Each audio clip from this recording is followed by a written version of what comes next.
What is up, bros and broettes? I'm Inkslasher, and today we have a lot of news in Black Ops 3, like tons of it, like overwhelming amounts of it. Most of this actually happened yesterday, but I was working all day yesterday, so I can get this video out to you guys today. First things first, we are getting a new specialist character. Second things second, 4 new multiplayer maps, and finally a new zombies map. We're not going to be talking much about the new zombies map, just briefly going over it. But first, let's talk about this new specialist character. This new specialist character we've kind of been hinted at for a while now. There was on the map Gauntlet, there was kind of like a hint that there was going to be one called Blackjack, and guess what? He is going to be called Blackjack, but guess what? The newer guess what is that he is actually the black market guy. That is right, that guy who's been lurking around in the background while you're opening supply drops. That guy, he's the 10th specialist character. Now, I've heard there is going to be 11 specialist characters. This is the 10th, obviously, so we have 2 coming out to look forward to. Now, what we know about Blackjack is, first of all, he is the black market guy. How do we know that this is happening? Well, when the newest update came out for Black Ops 3, people rooted through the PC files and somehow managed to find the voice files for the newest specialist character known as Blackjack. Now, it just so happened that all of these voice files sounded like, that is right, the black market guy. So, therefore, new specialist character equals black market guy. Now, what does black market guy, or aka Blackjack, I think I'm just going to call him black market guy, what is his abilities? What is his weapon? Well, we don't really know what his weapon is. Going by the picture of him, we kind of have 3 pieces of information. Number 1, he's wearing a watch. Number 2, he has a pistol. We already have a pistol specialist weapon, so probably not going to be that. Number 3, he has a robotic hand. That is really all we know, and he's lurking in the background. So it's going to be something sneaky, but we do know his specialist ability. His specialist ability is to steal other characters' specialists. How do we know this? Because all of the voice files are saying different things like Annihilator, at the ready, Ripper, at the ready. All of these things other specialist characters have, aka he can steal people's specialist abilities. So, when he comes out, the biggest tip I can give you guys, either use your specialist right away. The one thing I don't understand about this is everyone's going to be playing as Blackjack, so what if everyone is using that ability? Do you just steal the other person's ability to steal more abilities, who has already stolen the ability to steal ability? Do you see what I mean there?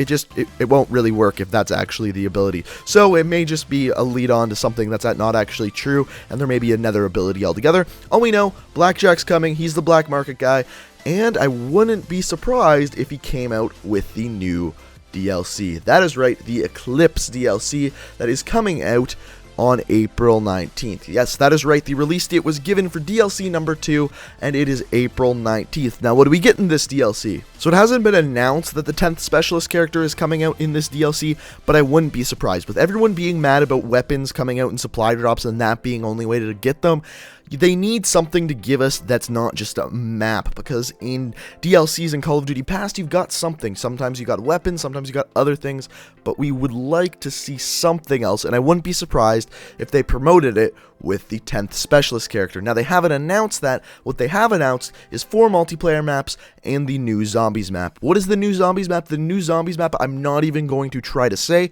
but it's on an island. It's some sort of like research facility on an island. It's supposed to be a super intense, super dark zombies map, and if you're into that kind of thing, I don't normally talk about zombies that much, so I'm probably not your guy. But I do talk about multiplayer a lot, and we've got a ton of information about the multiplayer maps, including some screenshots. So let's have a look at those and get into what these maps are all about. Alright, so we're going to look at these maps in terms of starting off with the one I'm most excited for, going towards the one I'm least excited for. So starting off with Spire, this is the one I am the most excited for. Now, this one is described as multiplayer combat on a futuristic suborbital airport terminal. So yes, this is an airport terminal. I know the picture looks a lot like Skyjacked. It's not. It's just also in the sky.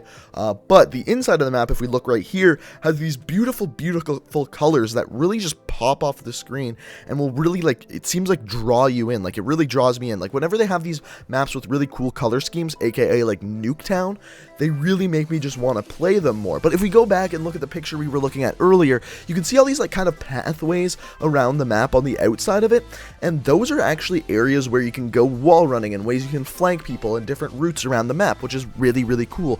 The one other thing it does say in this description is that it will be a mid-range combat area, so assault rifles on this map are definitely a good decision. In the description, it also says that one rung footstep can send you plummeting through the stratosphere. So stratosphere is basically just the sky. That simple. But what this means is that there is going to be places where you can fall off the map. Whether it's talking about those wall running areas around the map, I don't know. I really hope there's not just giant holes in the middle of the map. That's been something I haven't liked in the past in Call of Duty games, because I don't generally like just falling through a map and dying randomly, but I'm assuming they're talking about the wall running areas around the outside.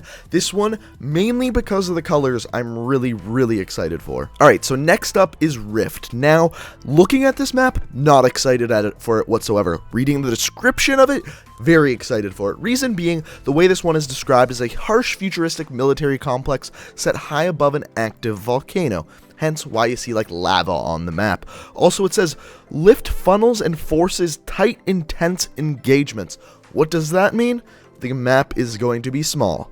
Very, very small. Like, the basic way to look at this is the only other maps in this game that really do that are ones like Nuketown and Combine. In other words, that this map is going to be very, very small and force the engagement. The one other thing it says is you can wall run on the suspended rail system. Now, looking at the picture of this one, it doesn't really give away anything like what the map looks like, but if you see that like off to the right there, that suspended rail system, I assume you can wall run somewhere on that thing, and that's like probably the only way of flanking people. But if we think of a map like Nuketown, there is no way of flanking people in that map really, so you just have to keep in mind, this is going to be the small map out of the bunch. So next up is Knockout, and I couldn't decide whether or not to put Knockout in front of Rift because of just simply how beautiful this map is. Like, you can see like the hills or mountains in the background with the waterfall going on, how beautiful. I believe they're called pagodas, these type of buildings are. Now basically the premise behind this map is a really rich guy took all his money, built this area for specifically a Ninja Warrior fight to the death tournament. Yes. How cool is that? If I was a rich guy, that's the kind of shit I'd put my money into. But this one, we really didn't get to see much of it. It seems like we only really got to see like this middle area. And the developers of the map basically said that this map was made to be like a King of the Hill style map, where one of the areas, generally the middle area of the map, is far better to be in than any other area on the map because you have the most vantage points, so everyone wants to get and control that area. So that's kind of how they designed the map. If I read the description, it says the map is a mid-sized map that shows a contrast between mid-range engagements of the exterior areas on the map and very tight engagements on the interior parts of the map. So very similar to many, many maps in this game, but just with how beautiful and how much these colors pop on this map, that is why I'm looking forward to this one. So next up we got Verge. Now, it's not that I'm not excited for this map, it's that I'm really questioning some decisions I've seen in this map. And how can I already know decisions they made about this map? Because it's actually a remake of the Call of Duty World at War map, Bonsai, and I believe if I remember correctly, Bonsai was actually a DLC map in that game as well. The thing is, alright, so we're going to do a lot of comparing here. The main aspect of this map is this giant bridge in the middle. The idea of this in World at War is that it funnels players through this little area because they can't jump off of it because it's super high up in the air. If you look at the picture of Verge we can see here, this map, the bridge isn't super high up in the air. All it is over top of water. So I think they're trying to remove the height aspect of the map and replace it with the water because you can swim in this game. You couldn't swim in World at War. You also didn't have thrust jumps in World at War. So I think they're kind of trying to take some of the verticality out of that map because there was a lot of it in World at War and kind of trying to change it and put more water into the map. But as far as the description of this goes, it says this. This is a post-apocalyptic map in the distant future where two warring factions are entrenched in constant battle. so I don't think that'll play into the map, but that's like where the setting is. It says that this is a mid-sized map with a tunnel system and waterfalls. One thing I'm wondering about this map, can we go down the waterfalls? Because that would be pretty cool. I don't know if we can, but it would be cool if we could.